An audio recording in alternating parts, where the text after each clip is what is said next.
The Greeks of the 5th century gave us two things that helped to shape theater.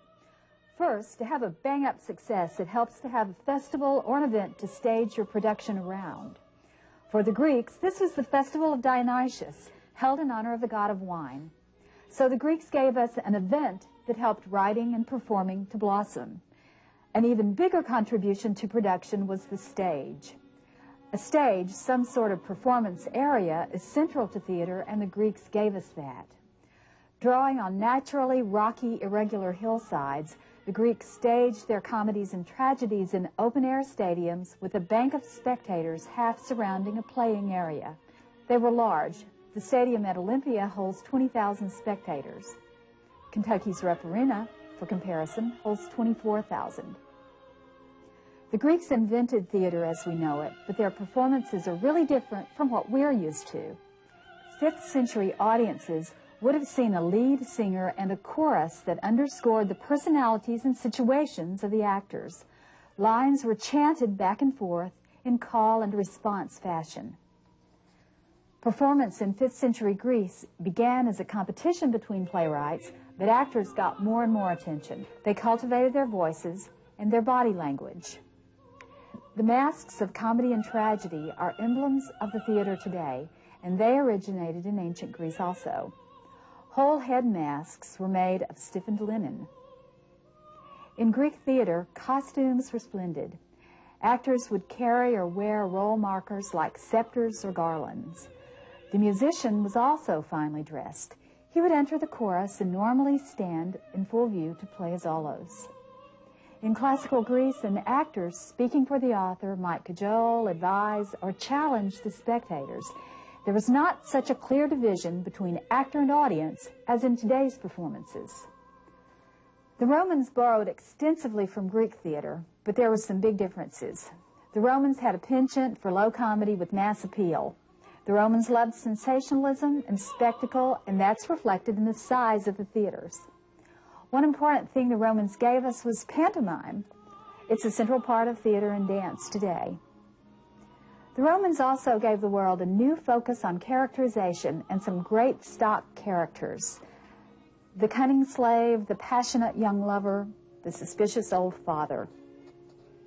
In the classical world, there were major cultural shaping centers like Athens, Rome, and Byzantium, and major authors in each of these centers.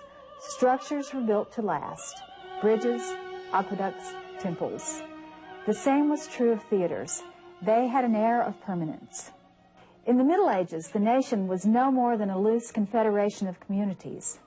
Europe had no clear political and cultural center, and no seminal playwrights or dramatic texts which acquired classic status. So if you think of that solid, well-anchored amphitheater as a symbol of classical Greece, then the dramatic symbol of the Middle Ages might be the processional. A processional allowed a city to put its social order on public display. This was similar to our parades with one big difference.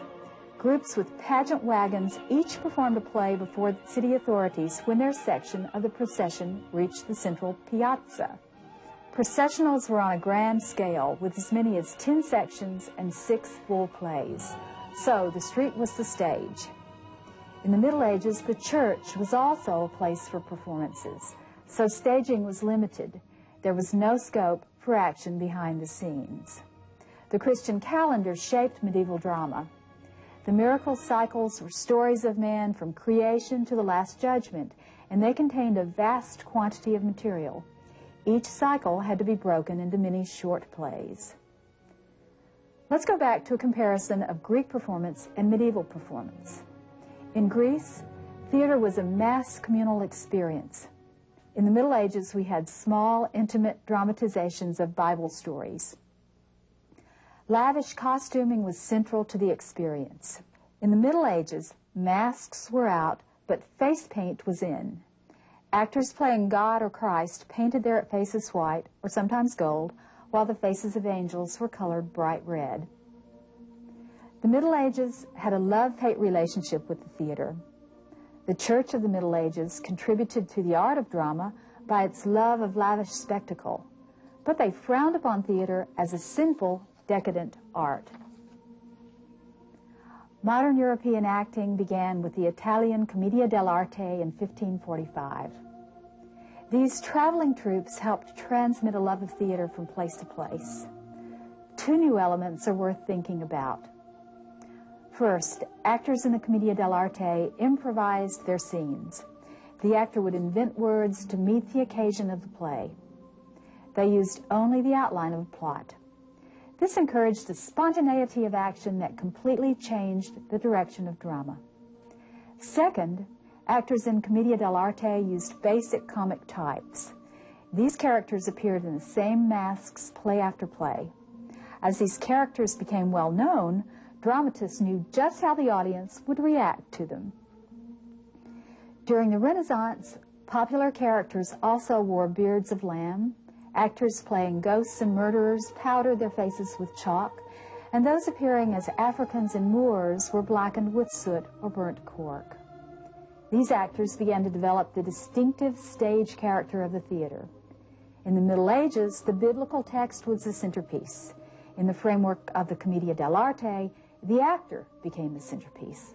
All this heads us in the direction of modern theater. Of course, the Renaissance gave us Shakespeare. His great achievements include the perfection of a verse form and language that captures the spirit of ordinary speech, yet gives a special dignity to his characters and situations. Shakespeare's characters were subtle. They weren't the broad-brushed stock characters of the Commedia dell'arte. He encouraged a more natural style of speaking, but nothing like the realism we see today. French comedy of the 17th century was bold in plotting, exquisite in style, and irresistible in comic suggestion. Molière took the stock types born in Commedia dell'arte and developed them into an art form.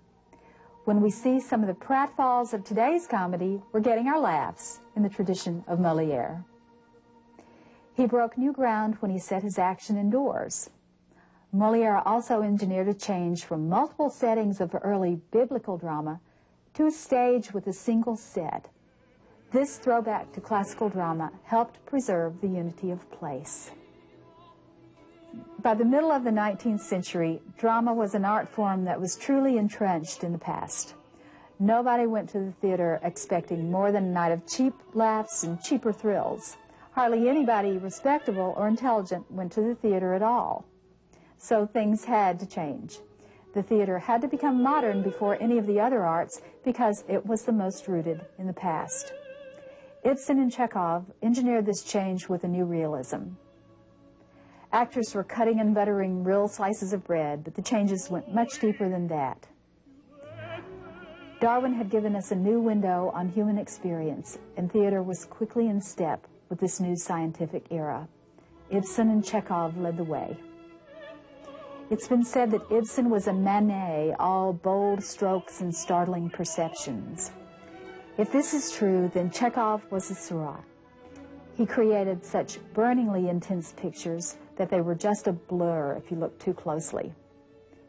Ibsen's characters were driven to shape their own destiny.